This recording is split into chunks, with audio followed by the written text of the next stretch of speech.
Think about the rules you follow, like every single day. Do they feel like annoying barriers keeping you from, actually having fun? Yeah, I mean, usually they kind of do. Right. Well, on the podcast today, our deep dive unpacks a text that completely flips that script. It argues that rules aren't meant to limit your joy, they're actually the invisible fence protecting it.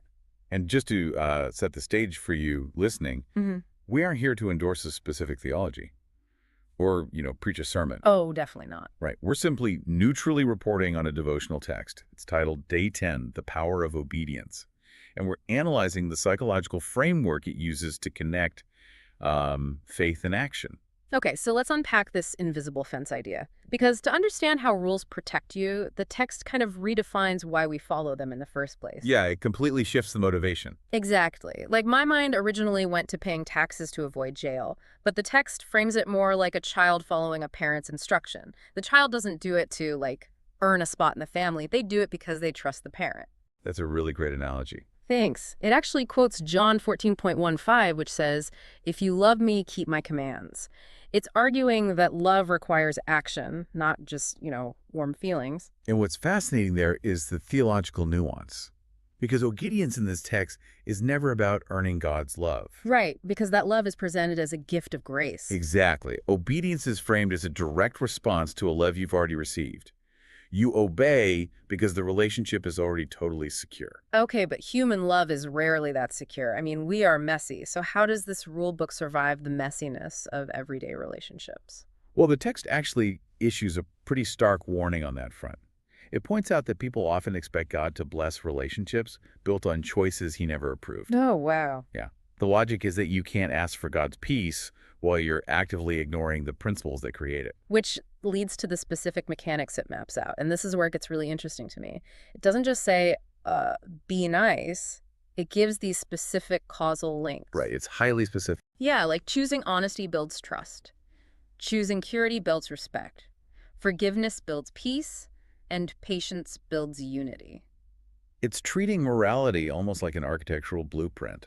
You can't expect a sturdy house if you built it with, compromised materials. But I have to push back here because that sounds great on paper. But when you are absolutely furious with someone, patience feels a lot like losing. Oh, 100%. It's so hard in the moment. Right, so if my immediate emotions are screaming at me to react, how does this text suggest a person actually navigates that friction? So this is the critical hurdle of the whole source. To address that friction, the text shifts from philosophical concepts to immediate daily actions. It says you should never measure obedience by how easy it feels. Because it's usually not easy. Exactly. You have to measure it by the one who asks. The argument is that divine wisdom reaches into eternity, so it sees the cascading consequences that you just can't see when you're blinded by temporary emotion. Okay, so you have to defer to a much broader perspective than your own anger. And it demands actual movement. If you're listening right now and thinking about a habit you're struggling to break, the text argues you shouldn't just sit there. There's a section called Today's Action. Yeah, I really like that part. It's super practical.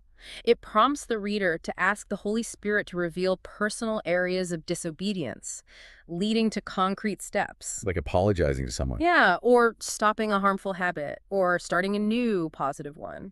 which distills the source's whole message into one core principle. Every act of obedience today becomes a blessing in your tomorrow. So bringing it all together, we've seen how this framework treats following guidance as a reflection of trust rather than just blind duty. It completely changes the paradigm. It does. So here is a final provocative thought for you to mull over. If you stopped viewing the rules in your life as a rigid obligation and started viewing them as an exercise in trust, how might that shift in perspective change the ultimate outcome of the choices you make tomorrow?